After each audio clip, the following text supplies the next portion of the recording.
All of his co-workers were gone. What could it mean? When Stanley came to a set of 2 open doors, he entered the door on his left. Yet there was not a single person here either. Feeling a wave of disbelief, Stanley decided to go up to his... Coming to a staircase, Stanley walked upstairs to his boss's office. But Stanley just couldn't do it.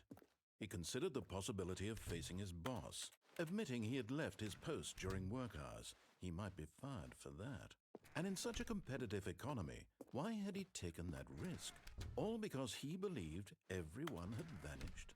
His boss would think he was crazy. And then something occurred to Stanley.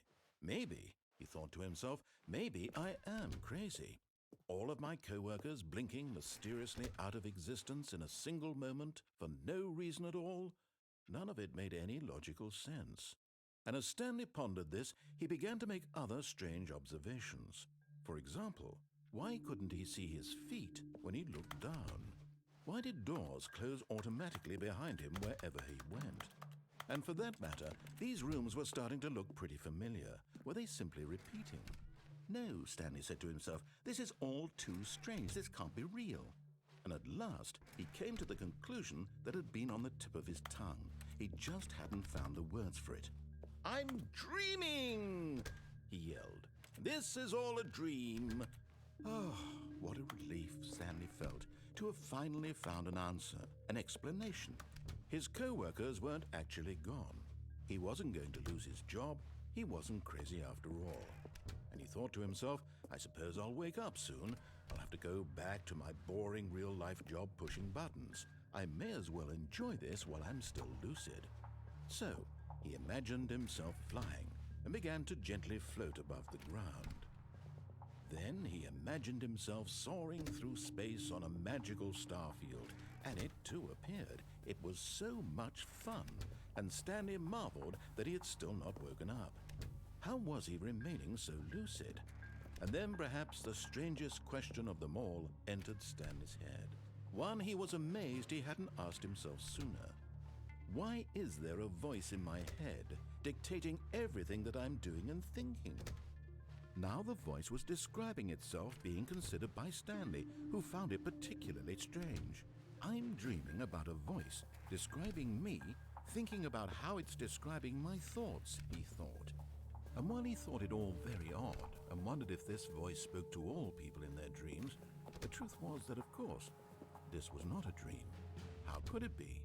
Was Stanley simply deceiving himself, believing that if he's asleep, he doesn't have to take responsibility for himself? Stanley is as awake right now as he's ever been in his life. Now, hearing the voice speak these words was quite a shock to Stanley. After all, he knew for certain, beyond a doubt, that this was in fact a dream. Did the voice not see him float and make the magical stars just a moment ago? How else would the voice explain all that? This voice was a part of himself too. Surely, if he could just... He would prove it. He would prove that he was in control, that this was a dream. So he closed his eyes gently, and he invited himself to wake up. He felt the cool weight of the blanket on his skin, the press of the mattress on his back, the fresh air of a world outside this one. Let me wake up, he thought to himself. I'm through with this dream. I wish it to be over. Let me go back to my job. Let me continue pushing the buttons. Please, it's all I want. I want my apartment and my wife and my job. All I want is my life exactly the way it's always been. My life is normal. I am normal. Everything will be fine. I am okay.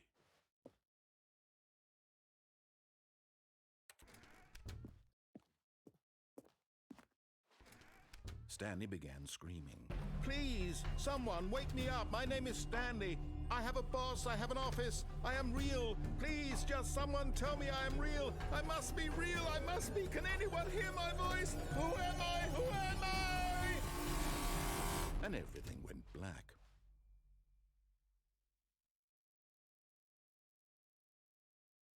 This is the story of a woman named Mariella. Mariella woke up on a day like any other.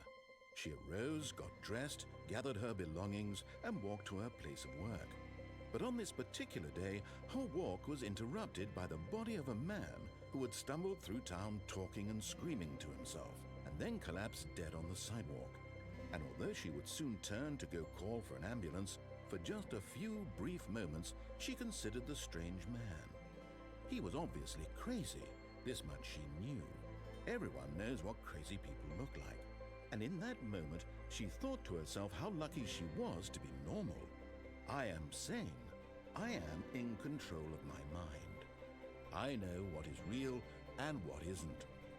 It was comforting to think this, and in a certain way, seeing this man made her feel better. But then she remembered the meeting she had scheduled for that day, the very important people whose impressions of her would affect her career, and by extension, the rest of her life. She had no time for this, so it was only a moment that she stood there, staring down at the body. And then she turned and ran.